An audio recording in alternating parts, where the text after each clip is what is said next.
Hey guys, this is Linda with Powerfully You. Welcome back to the channel. Well, I'm just going to get right back in it and just talk about some things that actually I might do even a little bit of a rant, but forgive me, it's a lot going on. And sometimes you just, and I took a break because of this political climate. I am going to be honest. It was so much going on. I had to take a social media detox to kind of take myself away and sort of just kind of back off social media for a while because, in this climate and all that's going on, it's just so much. It's just so much, So, I just took that break. And I'm going to be honest, since I don't have a big channel, that's one of the advantages of not having a big channel is that you can take breaks sometimes. And I will do that sometimes because my mental health is going to be imperative. So, and I challenge and, advise you to do the same. If it's with all that's going on and the news, if it is getting too much for you, if it's affecting like you're getting anxious about this or overwhelmed, detox from social media for a while. Even if it's only for a couple of hours or something, just step back from it. One of the good things that I've told you guys before that I love to read. So that has been helpful that I have been reading more since that is one of the things that relaxes me and I enjoy. I also enjoy a good cup of tea, guys. And this is honey ginger. And so I've been kind of chilling a little bit, reading, reflecting, thinking, sort of resetting in this climate and enjoying this now moment. Take a moment to be in the now moment. Take some deep breaths and relax. They say release and let some things go. And also, I know they have that saying about I'm drinking my water and minding my business. Pretty much that's my flow right now. And I probably would suggest that for some other people. And also during this time, I feel like we should think about the youth. Check in if you're a grandparent, check in on your children. They're hearing a lot of the same things and they may have some mixed emotions. I also believe that it is important for us to encourage them to read and to take some quiet time just to reflect and that kind of thing. And once they read something, talk about it, go over it. I do feel that it is going to be important for us to educate our children on our experience, how to work and live and survive in this world. I was raised by my mom, who was pretty young, and my grandmother really raised me. And they I really liked how they valued my opinion, even little. They were, what do you think about that? Or, it was like, okay, well, even though whatever I was thinking about could have been childish, they would ask me, and that was important. So check on your grandchildren, encourage them to read, talk about what they have read and that kind of thing. They are banning a lot of books in the educational system, and a lot of those books are by Black authors who are just bringing out the Black experience, how it was. And, at some points in history, when going back to the 60s and stuff like that, a lot of people didn't want people to know of our history. And these people were telling people what was going on at the time and how they felt as a Black person. And a lot of the books that I've been reading, kind of going back over some of the books from those times, it's really funny that what they were going through at this time is still relevant for today. It's kind of like deja vu. But anyway, what I wanted to do today, because it's Black History and throughout the month at different points of time, I will be reviewing Black authors and that kind of lifting up Black authors since I really love to read. So I'm going over some books that some of these I've read, some of these I haven't read, and or I've only gotten so far in them. So just letting you know. But and some of these are revolutionary because they were in the midst of a revolution, and so it is. So I'm going to be honest about that too. Well, I'm going to go. The first one, I loved the thought processes and James Baldwin's thinking. So this one, this was actually, I think, it turned into a movie. It's called I Am Not Your Negro.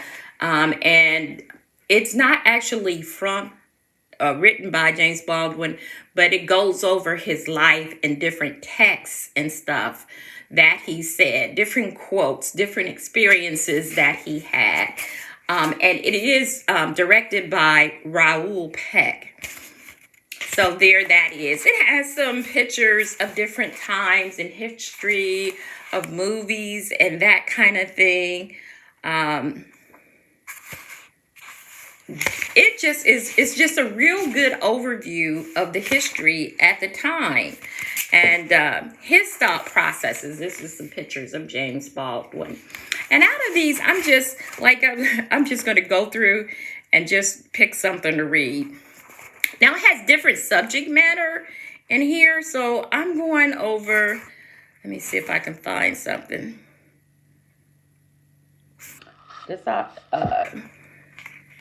We'll go over this. It says selling the Negro.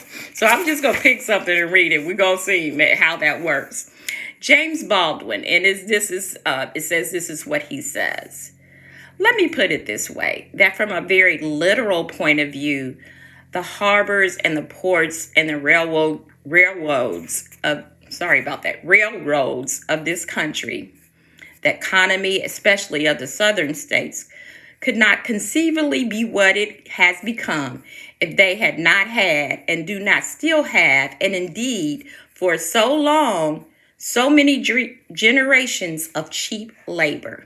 And that is that not true? Okay, I just picked this out, but that is very apropos for today.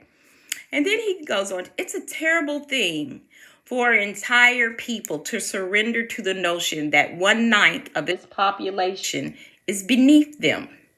And until the moment comes when we, the American people, are able to accept the fact that I have to accept, for example, that my ancestors are both white and black, that on the continent we are trying to forge a new identity for which we need each other, and that I am not a ward of America. I am not an object of missionary charity. I am one of the people who built the country. Until this moment, there is scarcely any hope for the American dream because people who are denied participation in it by their very presence will wreck it. And if that happens, it's a very grave moment for the West. Thank you. I just went through the book and picked that. But is that not so apropos for today? So again, this is excerpts of his from different speeches and that kind of thing. And again, this is I Am Not Your Negro. So that is by James Baldwin. Another one of the artists that or authors I really enjoy, and I have read this book. I had to think about it, but I have read this book. It's Alice Walker. And this book is called Possessing the Secret of Joy. And I'm going to go through then again and just pick something out. It may not really make sense to you, but let me go over the back. I think I'll just do that. The groundbreaking work from the Pulitzer Prize winning author, Alice Walker, from the author the Washington Post calls a writer of bold artistry. And she was, because she spoke her truth. This is the searing story of Tashi. And she was a tribal African woman, first glimpsed in The Color Purple. So if you remember Tashi in The Color Purple, this is like her memoir of her sister's early death and whose fatal decision to submit to the tongue-side knife and be your genitalia, mutilated forever alter her existence. And that was a part of their culture at that time. And a lot of women, had that done to them. And this was her experience. But, it has some twists, and it's a heavy book. It really is, I am going to say. But sometimes we have to read these heavy books to understand the experiences of other people. And I think sometimes with banned book, we'd rather, not remember that part of history, or that was a part of history. But sometimes we have to honor those that went through by saying, yeah, that was a part of history, whether we like that or not. So those two books. And I have the collected poetry of Nikki Giovanni, and Rest in Heaven. She has recently passed, and this has her work in it. And I love this. Now, I haven't read this book from through to through, but I've gone through and read different poetry. And so today, what I'm going to do is just what they call bibliomancy, when you just go through and pick a poem, and that's what I'm going to do. And so I'm going to read that for you. Okay, and this poem by Nikki Giovanni is called Once a Lady Told Me. Like my mother and her grandmother before, I paddled around the house in soft-soled shoes, chasing ghosts from corners with incense. They are such a disturbance, my ghosts. They break my brick and make me forget to turn my heating stove. The children say you must come to live with us. All my life I told them I've lived with you, now shall live with myself. If that is appropriate for my life right now, I don't know what to say. The grandchildren say it's disgraceful. You in this dark house with the curtains pulled, snuff dripping from your chin. Would they be happier if I smoked cigarettes? I was very exquisite once, very small, well-corded. Some would say a beauty when my hair was plaited and I was all bustled up. My children wanted my life, and now they want my death. But I shall pad around my house in purple soft-soled shoes. I'm very happy now. It's not so very neat, but it's my life. Is that... That is so powerful, and I love it. And once again, that was very apropos for me being older now. My children haven't said, Mama, leave your house, but, that may come a point for me. But I'm going to paddle around my house for as long as I can. And then the last book here is The Sibyl, the First Prophetess of Mama Wata, The Theft of African Prophecy by the Catholic Church. Wow. And it's by Mama Zogby. Her real name is Vivian Hunter Hendrew, and she has a master's in education.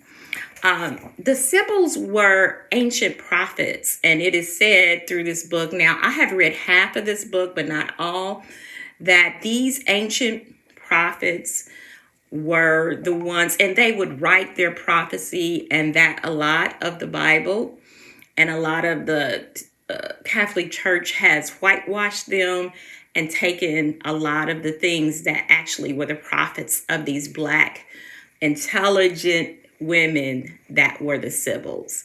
So, and it has,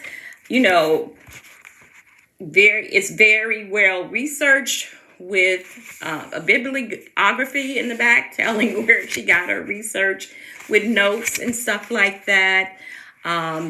And it has different symbols and pictures and stuff that from museums that kind of back up what she's saying. So it's been kind of controversial, but I think that's the whole point, that we need to read those controversial books.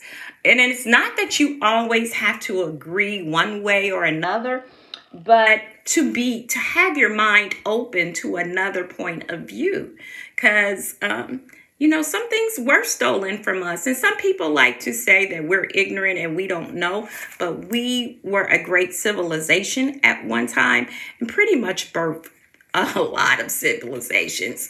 And a lot of things were taken from African people. So it's sometimes nice to know your history, even if it questions some beliefs that you've been taught.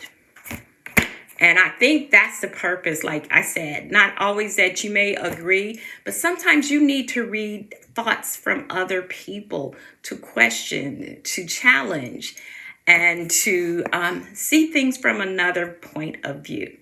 Well, that's all I have today.